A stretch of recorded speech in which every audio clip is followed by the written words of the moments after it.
سوال یہ ہے کہ کیا عیسیٰ علیہ السلام قرب قیامت آسمانوں سے ان کا نزول ہوگا؟ اور اگر کوئی شخص نزول عیسیٰ کا منکر ہو تو اس کا حکم کیا ہے؟ تو یہ بات یاد رکھیں کہ یہ اجماعی عقیدہ ہے کہ عیسیٰ علیہ السلام قرب قیامت نزول فرمائیں گے،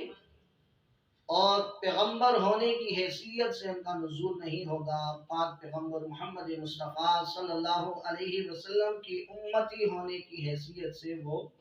نازل ہوں گے، اور پھر اس کے متعلق جو احادیث وارد ہوئی ہیں وہ احادیث تواتر تک پہنچ چکی ہیں، اور احادیث متواترہ کا منکر، علماء نے لکھا ہے کہ جو احادیث متواترہ کا انکار کرتا ہے وہ آدمی دائرہ اسلام سے خارج ہو جاتے ہیں۔ لہٰذا اگر کوئی شخص عیسیٰ علیہ السلام کے نزول کا انکار کرتا ہے کہ عیسیٰ علیہ السلام قرب قیامت نہیں آئیں گے،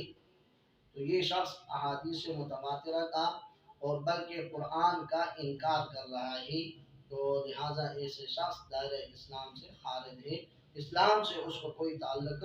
نہیں ہے۔ دوسری بات یہ،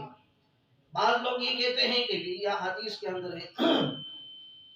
ہم حدیث نہیں مانتے کیونکہ یہ انسانوں کی لکھی ہوئی کتاب ہے،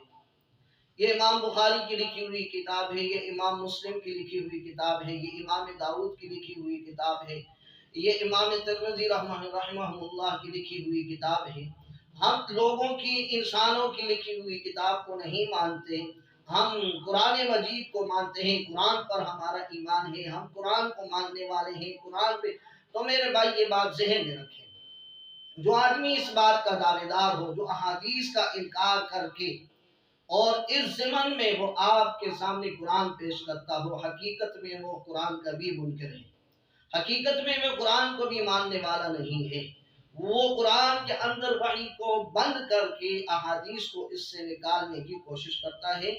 تو اس کے علم میں یہ بات ہونی چاہیے کہ قرآن متن ہے، احادیث اس کی تفسیر ہے، یہ رسول اللہ کے فرمودات اس کی تفسیر ہیں۔ پاک پیغمبر نے جو تفسیر قرآن کی ہے، صحابہ نے جس پہ عمل کیا ہے، معتبر بھی وہی ہے، قابل تقلید بھی وہی ہے، قابل عمل بھی وہی ہے۔ اس سے ہٹ کر اگر کوئی آدمی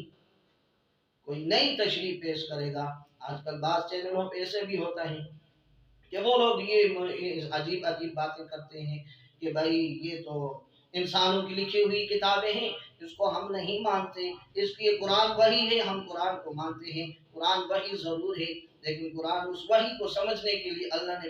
جس ذات پہ وحی کو نازل کیا ہے، اسی ذات نے اس کی تشریح بھی کی ہے، اس کی تفسیر بھی کی ہے، اس کے مطالب بیان کیے ہیں، اس کے مفاہیم کو بیان کیا ہے۔ تو ان مطالب کو، ان مفاہیم کو، ان کو چھوڑ کے اگر کوئی آدمی اپنی طرف سے کوئی بات کرتا ہے اور یہ کہتا ہے کہ آج سے 1400 سال پہلے لکھے پڑھے لوگ جو قرآن کا ترجمہ تفسیر کر چکے وہ ٹھیک نہیں تھا، آج جو ہم کر رہے ہیں یہ ٹھیک ہے، تو آپ کی بات ہم کس بنیاد پہ ٹھیک مانیں، آپ کی بات کو ہم کس بنیاد پہ درست مان لیں، جبکہ آپ اس فطرے کے زمانے میں آپ کی پیدائش ہوئی ہے، آپ نے قرآن کو اترتے نہیں دیکھا، آپ نے قرآن کو پاک پیغمبر کو پڑھتے ہوئے نہیں دیکھا، آپ نے قرآن کے اوپر صحابہ کرام کو عمل کرتے ہوئے نہیں دیکھا، ہم کیسے مان جائیں کہ آپ کی بات ٹھیک ہے اور صحابہ کرام کی نعوذ باللہ بات غلط ہے؟ اللہ آپ کو بھی سمجھتے، مجھے بھی سمجھتے۔